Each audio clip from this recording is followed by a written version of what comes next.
Hello and welcome back to another episode of the Ealing Road podcast, where on tonight's show we're going to be going through that fantastic win over Burnley at the weekend, as well as doing a little throw forward to Chelsea on Saturday. Joining me this evening is, after a short stint away, is Craig. Craig, how's the holiday, mate? All good? Yeah, mate, lovely. Had some nice hot weather out in Barcelona and come back to the dreary coldness of the UK. So, mate, love it, love it. Yeah, no, it's kind of turned. I've realised over the last week or so in England, it's just gotten a little bit colder and it's starting getting More dark at like trousers to the 5 p.m. football. now. I know, nightmare. Dan's also back, mate. How you doing? All good, yeah, much better after the weekend. Yeah, exactly that, sir. Exactly that. Just before we get going, guys, remember if you haven't listened to the podcast before, please do subscribe to our YouTube and Spotify channels, leave a rating as well, and also give us a follow on our socials. That's at the Ealing Road on Twitter and at Ealing Road Pod on Instagram. Right, let's just get straight to it. Burnley. First of all, Craig, we mentioned a couple of episodes ago that it's felt like such a long time since we've actually won a game. Obviously, going back to that 3-0 win over Fulham on the second week of the season, did that make the victory on Saturday feel much better? I went into it thinking we've got to win. I know it's so Yeah. early in the season, but I went into that game thinking we've got to win it. We've got to win it. And to come out of it winning 3-0, I thought we were fantastic, to be honest. Much deserved win as well. Yeah, exactly. Much deserved. Dan, I've seen shouts for best performance of the season so far. Are we agreeing with that? I thought we were really good against Fulham. But to be fair, I mean, it was a pretty flawless performance. I think Burnley had one sort of chance in that first half where Amdouni kind of tests out Fleckham, but besides that, not too much of note. Yeah, it's hard not to agree with that, obviously considering some of the results we've had.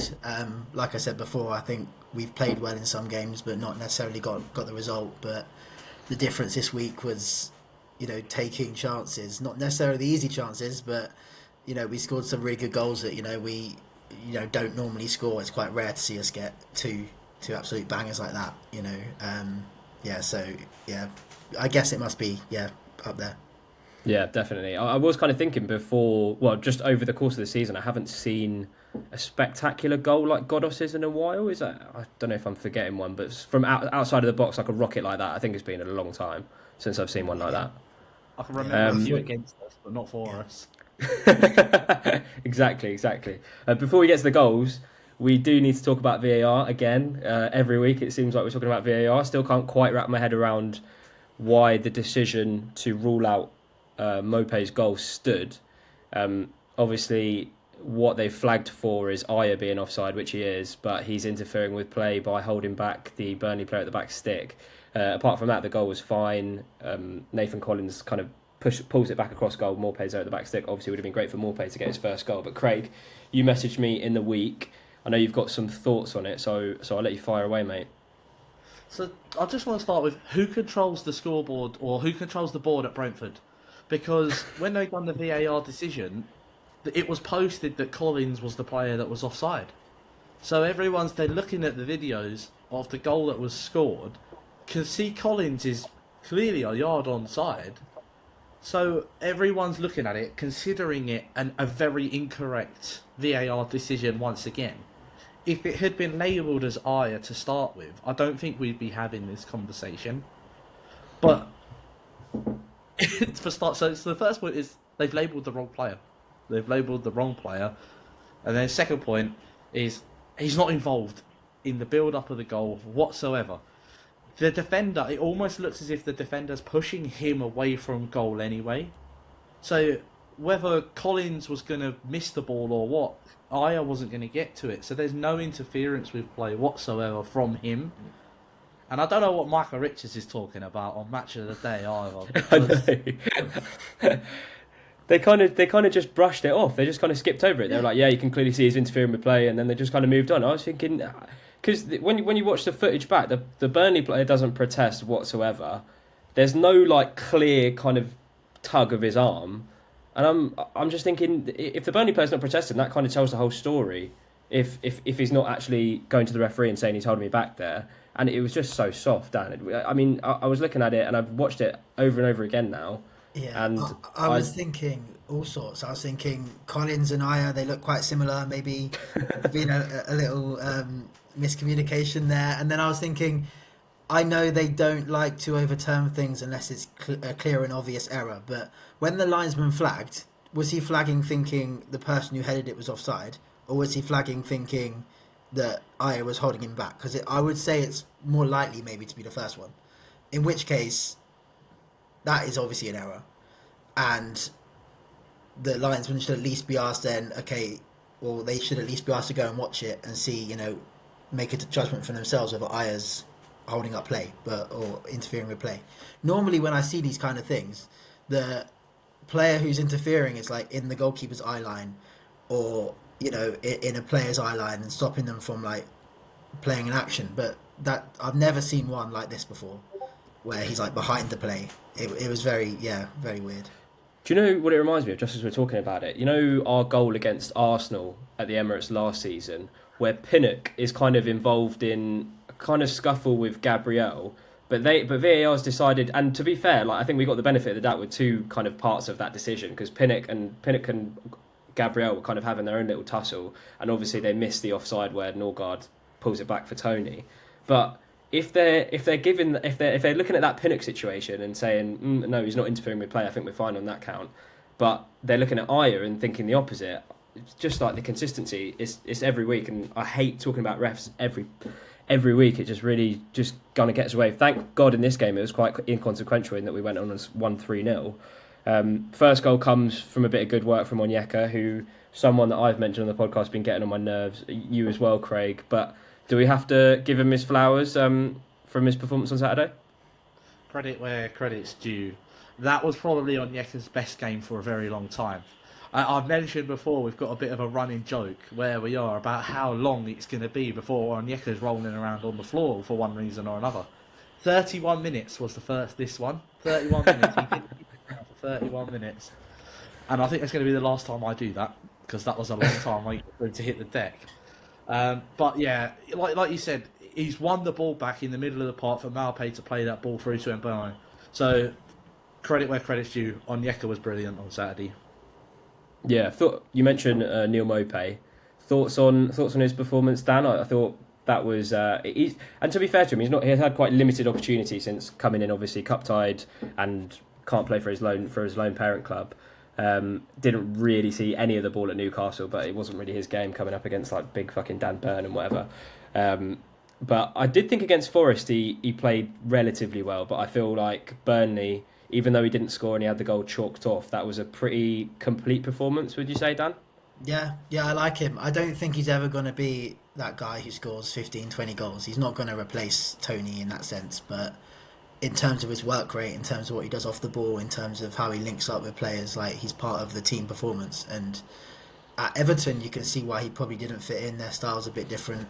They like a big guy up front who they can launch balls at, and obviously he's not that guy either. But in terms of like being part of a fluid front three with Wissa and Brian, then he definitely he fits in. And to be honest, if the offside goal wasn't offside, which we don't think it was, then would he have scored the second one when he was through on goal? Just because confidence, he may have. So yeah, we won't know, but he may have. Yeah, when he kind of went through on goal, he never really looked convinced. It never really looked like he was going to score. Kind of the ball, he doesn't really take it forward enough. His touch is a bit loose. And then it kind of did give me flashbacks to the goal against Leeds. Was it in a similar situation when he kind of toe pokes it around the keeper when he's quite far out of the box and the goalkeeper comes out? It kind of reminded me of that. But it's funny that you mentioned sort of how good he is at being in that front three when they're kind of interchangeable in a very fluid attack. That's a nice way of looking at it, because I never really thought about it before. I knew that he was good at hold-up play, and I remember sort of thinking in the Championship days, for such a small guy, his link-up play is actually really good, and he does hold the ball up quite well, especially when he's coming up against centre-backs that aren't 6'5" like Dan Burn or whatever. But no, it's a good point. I think once he gets that goal, obviously it's a shame that he didn't get it on Saturday. Once he gets that goal, I'm hoping that they start to flow. But I feel like even if they don't, his performance on Saturday facilitated some of the best performances all season from Wissa and Mbeumo. Craig, we'll get on to Mbeumo, because in the last couple of episodes, it's me especially, I have to put my hands up here. I've been giving him some stick. Thought he had a stinker against United. In the previous game, I didn't think he was that good either. But was that Brian at his best on Saturday? Man of the match, performance, goal, and assist. Was that him at his best? he just seemed so incredibly comfortable once again. We saw him against United and we saw him at Forest and whatnot, and he looked leggy, he looked tired, he looked lethargic, but he just seemed to. I know he played international football, but over this break he seems to have become a bit more, a bit more energetic, a bit more out there, a bit more up for it. It almost seems as well. Cracking pass for Wissa's goal. Unbelievable pass across goal. I thought he was going to shoot, but he made the right decision on his right foot. Cracking ball across goal. And then, the finish that he's put in the top corner was just fantastic. And what a little layoff from Neil as well. We talk about Malpe's hold-up play. What a little layoff for Mbuemo to just whip it into the top corner. Fantastic. Yeah, I think we've always kind of talked about Mbuemo on this podcast, especially last season, but when he is at his best, I honestly don't think it's an overstatement to say he's one of the more dangerous, not one of the most, but one of the more dangerous players in the league. But it's just a case of that consistency. We kind of saw it in the first two games of the season against Tottenham and against Fulham, but after that he's kind of plateaued, and this is what we see with Mbuemo throughout when he's played for us, apart from that amazing season in the Championship when he was 10 out of 10 every week. But first season in the Prem, kind of up and down. Second season in the Prem, kind of up and down. But when he is consistent, he is he is our most important player this season for sure.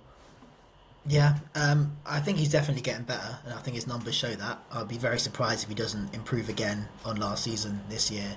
And obviously last year he improved quite a lot on the first season in the Premier League. Yeah, I think he's got to enjoy being the main man now. He's got to enjoy stepping up and being that player for us. And I think he can. I think even when Burnley broke and there was like four of them and their striker missed basically an open goal, I think he was one of the first back, and I think he was one of the ones that collapsed on the floor at the end. But that just shows how hard he's willing to work, and how much running he does, and probably why he was a bit leggy in the last few games. But yeah, he's very important to us, definitely. Yeah, for sure. Craig, let's talk about the Saman Ghoddos goal. We wouldn't be doing him justice if we didn't. Don't think he could have caught it any cleaner, that one. Absolute thunderbolt. He only scores great goals, apparently. You look at the last goal he scored for us in the Premier League, which was against, lo and behold, Burnley at Turf Moor in that awful 4-1 defeat, which was the first season, I think, in the Premier. Yeah, because they got relegated, didn't they? The first season, scissor kick, unbelievable goal, and then Saturday, unbelievable. Gosh, all over the place. Yeah, no, only scores bangers against Burnley. But to be fair, when we signed Ghoddos, was it from Östersunds, or was that the club? If that was the club where he started with Potter, I can't remember. That's where he was, but wasn't he going through a bit of turmoil where he didn't have a club and whatnot for a little bit as well? Yeah, something like that. But anyway, I was watching the thing that you do when you sign a new player and watching like a compilation of his goals, and it looked like he did that every bloody week with the previous club he was playing for. So I'm good. It's good that he's got that long shot out of his system, and definitely one for the football purists. So we just clear this up. What's your thoughts on that? Is a half volley, correct? That is the only definition of a half volley, when it bounces up quickly. Because I see people labelling, when it bounces and there's a second and they can take a touch. But when it's a half volley, it bounces, and as soon as it bounces up off the ground, you smack it. That's a half volley, correct? He's almost hitting it as the ball hits the ground. So as it's just rising, he's hit the ball, caught it so sweet, as you say. Yeah, I think the definition of a best. Do you remember Thiago? Is it Alcantara's goal for Liverpool? I know exactly which goal you're talking about. That is the most. The question from that goal was always, did it touch the ground? I don't know if you remember that. It just kind of moved. Yeah, I know. It kind of like glides over. Oh, yeah, unreal. Anyway, I digress. I think we need to be careful about taking too much from the game on Saturday, because Burnley were very poor, quite unexpectedly too. I remember saying on the pod last week that I wasn't too confident going into the game and fully expected them to kind of come to the G-Tech and maybe dominate the ball, considering how company wants the team to play. But they just looked really nervous. A couple of times they gave it away at the back. Obviously, one of those led to a chance. One of them you could say led to a goal because they were kind of dicking around with it in midfield. Dan, we were very good. We were, like you said, best performance of the season. But with the run of games we've got coming up, was it just kind of vital that we got the 3 points against what was a very poor Burnley side? Yeah, I mean, I think Burnley reminded me a bit of Norwich when they obviously stormed the Championship. They did it twice, and they come up and they don't really change their style. And obviously they find it much harder in the Premier League. Yeah, it was crazy. Yeah, I definitely think it takes pressure off us in the next few games, and as a result, we might be more likely to get something in the next few games. I know we've got West Ham at home soon. We've got a very good record against them. We've also got a very good record at Stamford Bridge, but that doesn't mean we're going to keep winning those games every year. Especially as both of those teams have probably improved this season. So it's still going to be tough. We know we're still quite good against the top teams.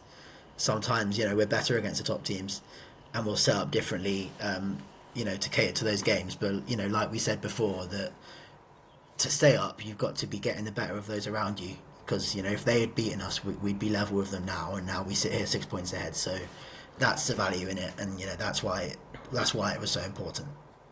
Craig, can we take too much from how good we were on Saturday, or is that a dangerous game to play? No, I don't think at all. I think you just said it yourself where you weren't too confident going into this game. But the performance that we put in and the result that we've taken away from it, the players will take an untold amount of confidence from it based on the results that we've had previously, especially going into this run of games that we've got. Confidence, it won't be massively high, but it will be higher than where we were. And it's just one of those little boosts that we need going into a difficult period. Yeah, I think you could tell at half time when Brentford released those videos on the Twitter, not half time, sorry, full time, when they released the videos on the Twitter account of the players going into the tunnel. You can tell that win meant a lot. Lots of hugs. It looked like there was a lot of pressure being taken off, and kind of you raise a good point, because it is kind of like we've had Christian Norgard coming out over the last few games and saying the performances are there, the results will come. It felt like that was Saturday was kind of vindication for that kind of talk around, performances have been there, but so far we haven't got the results. And on Saturday, that was the best performance of them all, and we come out with it with 3 points. So, with that in mind, we'll go on to Hot Topic, and then we'll talk a little bit about Chelsea as well, unless there was anything else you two wanted to chip in with Burnley. Yes, there is one thing I want to chip in. Neil Maupay, we spoke about him earlier on. I don't know, has anybody seen his Instagram post? He posted on Instagram after the game, and it was, "I love the performance, I love this club." And I did see that, yeah. Obviously not very happy about it, saying you love a club that you're on loan at. I just think it's brilliant. He's Brentford through and through. I'm here for it. 100%. No, he's he can't, I don't think he could do any wrong. He could probably play a few more times this season, maybe score a couple of goals, and we'll still love him afterwards. Right, Hot Topic. This week's Hot Topic's got a bit of a Brentford spin on it. David Raya, centre of attention at Stamford Bridge last weekend. All the wrong reasons, though. First of all, goalkeeper Craig. I'll come to you first on this one. What were your thoughts on Raya's positioning for that Madrid goal? When we watch Raya play, and we've done it for so many years while he was our goalkeeper, the one that comes to my mind is the Fulham goal in the playoff final. You could tell, no matter who he plays for or who he's playing against, he has such an advanced position as a goalkeeper that he leaves himself susceptible to these sort of goals. I remember a few that we conceded like that, or I'm thinking of Middlesbrough away where a ball's come in and he's kind of come for it and flapped for it and it's gone in. That was during one of the COVID seasons, I think. But he plays such a high line as a goalkeeper that these things are going to happen. And it's almost as if no matter which goalkeeper you are, you make mistakes. So maybe we could get off Flecken's back a little bit. I know Flecken. Yeah, should we talk about? Let's go back to Burnley. Let's talk a bit about Flecken, because he saved everything that was put in front of him. Distribution, I thought, was a lot better. Dan, is it? I don't know, because we kind of talk about Flecken every week now. There was kind of people calling for Strakosha to start after Man United with how well he played, but obviously, no, you're not having that, Craig. No. I'm so sorry, guys. People are blowing so much smoke up Strakosha's arse just because they don't like the performance that Flecken's putting in. Yeah? People are saying that Strakosha commanded his box and he held everything. Did he fuck? Did he fuck? If he had held on to the shot that came straight at him, may I add, straight at him, for United's first goal, we would have lost that game 2-1. If he'd have just held the ball, rather than patting it out straight into the centre to Scott McTominay, we wouldn't have lost that game. People have got such an agenda against Flecken that no matter what Strakosha did, he would have been better. He would have been better than Flecken. It's wrong. It's stupid. I'm sorry. And that's going to rattle so many people. It's going to stir so much shit. But I'm sorry. They are blowing so much smoke up his arse just because they don't like what Flecken's done this season. Don't worry about rattling other people, mate. That's what podcasts are for. They're supposed to be controversial. I've seen some absolutely awful takes on podcasts this week. I posted it on the Ealing Road Twitter account. This dumb guy saying how you can be a proper football fan when you support like League Two sides. Oh my god, it's the worst. But we're not as stupid as that. We have well-informed opinions, and sometimes you might agree, sometimes you might not. But anyway, something that I think is unanimous. Dan, did Mudryk mean that? Because I've seen a few people actually trying to say that he did. I've watched it back a couple of times now, and even though when I was watching it on Saturday, it doesn't look like he looked up, but then I've seen a different angle from it, and it does kind of look like he has a little look at Raya when he's going down the left. What do you think? I don't know if he was looking at the keeper or if he was just looking at who's in the box. Yeah. To me, it looked like he was more looking at who's in the box and like who can I cross it to. I mean, I suppose it doesn't really matter, does it? He'll say he meant it. Like he'll say he meant it. Of course he will, and he probably needs it for his confidence as well. I'm not. Would you try that sort of thing if you were like not full of confidence? Because I'm guessing he probably wasn't full of confidence because he's not had a great time there. I'm just not sure you'd try that if you haven't got much confidence.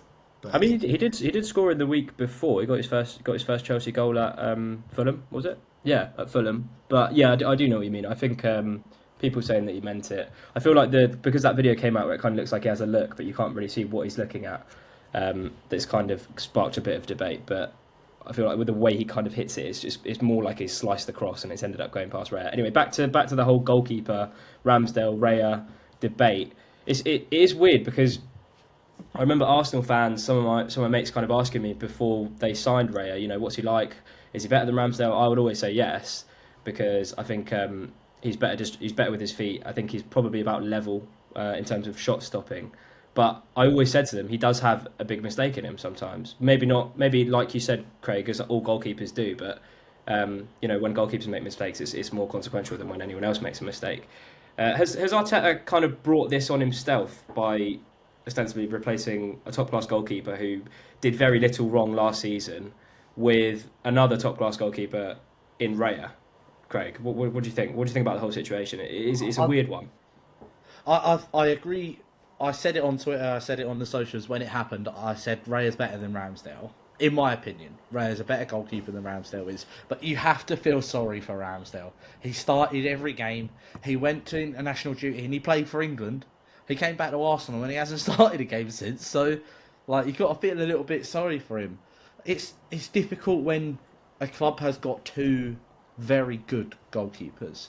I mean, you look at anywhere else in the league, they've got their number one goalkeeper and then a backup. You haven't got a team that you look at with two goalkeepers that are doing well. I mean, you look at United and they've got two dipsticks in goal at the moment anyway.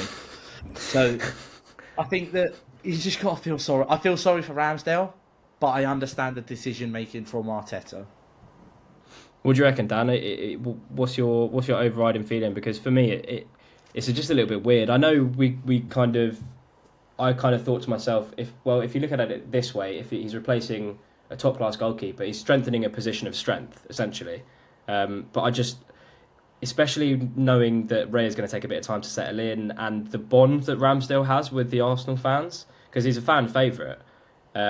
If he starts to make mistakes, then it just increases. I remember I saw Gary Neville talking about it on a podcast on Sky, and he was just talking about all this has done is just increase the media attention around it. It's going to make them both more nervous for games, I think, maybe.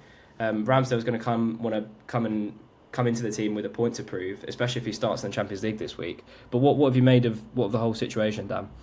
Yeah, well, first of all, I don't think Arteta really helped himself. By when Raya came in, he was talking as if like they were going to be rotating every week, whereas I think it's quite clear from the last like 5, 6, 7 games that Raya is his number one.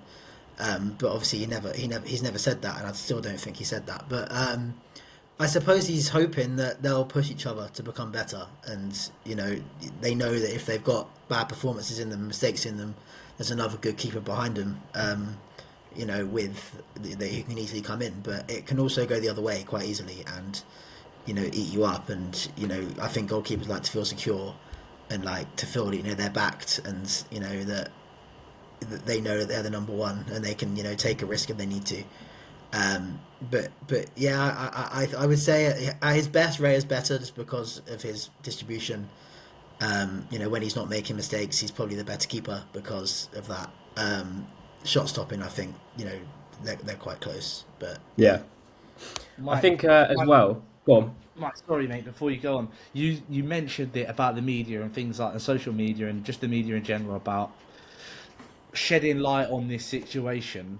I feel like the most obvious point of the media going on about this is whenever something happens, be it a good save, be it a mistake, the camera always pans to Aaron Ramsdale on the bench. I remember seeing the Spurs one where he's clapping, but you can see when there's a mistake and the camera pans to Ramsdale, he's trying not to react. In his head, he's going, I'd have caught that, or that wouldn't have happened to me. But it's that the media shining a light on that side of things is what makes this topic a little more controversial than it actually needs to be. Yeah, but I feel like Arteta's kind of because he would have known when he's replacing Ramsdale, fan favourite, one of the best goalkeepers in the league last year. When he's replacing Ramsdale with another keeper, he knows that media attention is going to come. Do you know what I mean? Oh yeah, yeah, Yeah, 100%, exactly. 100%. So that's what I'm thinking. He's like kind of brought it on himself. But yeah, got some good clips there, guys. We'll move on. But just before we do move on, one of the better I mentioned at the top of this section, some of the terrible football takes that have been going on at the moment with regards to supporting teams from lower down the leagues or supporting smaller clubs. One of the benefits of supporting a smaller club is that we can do a section like this every week because we not only watch Brentford when they're in League One, League Two, whatever, but we also watch Arsenal every week because they're always on bloody telly. So I'm going to clip this up and send it to that podcast and tell him I can be a proper football fan and we have a more well-rounded perspective on football because not only do we watch Brentford through thick and thin, which goes from League Two to the Premier League, but we also watch teams like Arsenal and Chelsea and United and City and all the rest of them, so we can have opinions on both. So that guy, bit of a tosser, but we'll move on. Going on to Chelsea, Craig, I'll come to you first because I remember you saying how much you've been reveling in their recent despair. They picked it up over the last couple of weeks, though. How are you feeling going into Saturday? Obviously, I thought they were largely the better team against Chelsea, against Arsenal, despite throwing it away in the last kind of 10 minutes or so. To be honest, even ignoring the last two seasons that we've been there, winning 2-0, winning 4-1, I hate to say it, I'm never confident going to Stamford Bridge just because they're the team that their fans don't know what's going to happen, let alone we're going to know what's going to happen. We don't know what team's going to step out onto that pitch and what kind of performance that they're going to put in. They're so hot and cold. Like you just said, they were fantastic, I thought, against Arsenal. Probably should have come away with 3 points. But those lapses in concentration where they concede 2 very sloppy goals make me think that if we're on our game, we could punish them in the same way that Arsenal did and the same way that we have done before. Yeah, I've been a bit critical of them recently. I'm hoping it doesn't come around to bite me in the arse. Yeah, I think it's definitely going to be tricky with their kind of recent turnaround, you could say. I can't believe how badly Arsenal played, but they still managed to get a point at the Bridge on Saturday. Because I thought Chelsea were actually really good, and they've got some players hitting form. Sterling's coming back into good form. Cole Palmer's been good recently. Obviously, Mudrik's now got 2-2. Dan, I know we've had some great times at the Bridge, as Craig alluded to. What are you expecting on Saturday?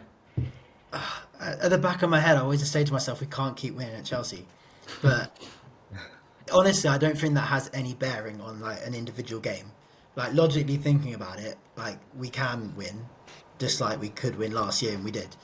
I think it depends whether they take their chances, because I think they can be quite wasteful as well. I don't think they have a goal scorer really in their team. I know Sterling, when he gets going, can get a few, but um, yeah, I think if we are hard to break down, I think out of the big teams, Chelsea may find it hardest to break us down. They have a few tricky wingers. I think Rossler will probably be needed instead of Adja to defend Mudryk, because he's a bit quicker and more skillful. So yeah, I can see what they'll try to do. I mean, they're obviously a very young team that will only get better, but I think we're quite savvy and we're quite good against these top teams, and we're quite good at knowing how to break them down and setting up like disciplined. Yeah. Craigie, are you going to make any changes? Dan just alluded to Ursula potentially coming in for Aya. I thought I was really good on Saturday, and as was everyone. Everyone was kind of a 10 out of 10, but I do kind of see your point. Ursulev's quite good in these one-on-one situations, but he doesn't offer that much going forward. But is that going to be somewhere that you think you might change? In terms of the front three, I don't think we can change just because of how dynamic and fluid they were on Saturday. But anywhere else on the pitch where you might make some changes? I personally wouldn't make any changes. I feel like the confidence and the momentum from this Burnley game should be then carried on into this weekend. However, having watched Brentford for a very long time and obviously watched Thomas Frank's football for a very long time, we're going to go to a back five. Yeah. So Malpe's not going to start. We're going to go to a back five, and it'll be a front two of Wisser and Bomo. Wouldn't surprise me if Roslev starts left. Oh no, Hickey's back, isn't he, this weekend? So Hickey will obviously start on the left. I don't think he should, but I think he will start Ben Mee. Obviously, Ben Mee was on the bench this weekend, and I think he'll come back in, although I think it should be a centre-back three of Pinnock, Collins and Aya, and then Roslev at right back, or the right wing back, whichever position we're going for. I wouldn't make any changes, but realistically, we all know we're going back to the back five for this game. Yeah, it's quite harsh on Morpay, to be fair, because we kind of waxed lyrical about him the whole episode and how it was a complete performance, bar getting a goal. But now you kind of raise that point about going to a back five. It is very unlikely that he'd make an appearance. It might be someone to bring off the bench, maybe a bit earlier, considering how well he played on Saturday. But I think it's going to be a kind of similar game to the one we played against them last year, because our team hasn't changed too much. Obviously, Rico Henry, can't remember if he did play last year against them, but I imagine it would be largely the same team, bar sort of Collins and Raya, because Tony was there as well. Don't worry what I'm saying. I'm chatting loads of shit.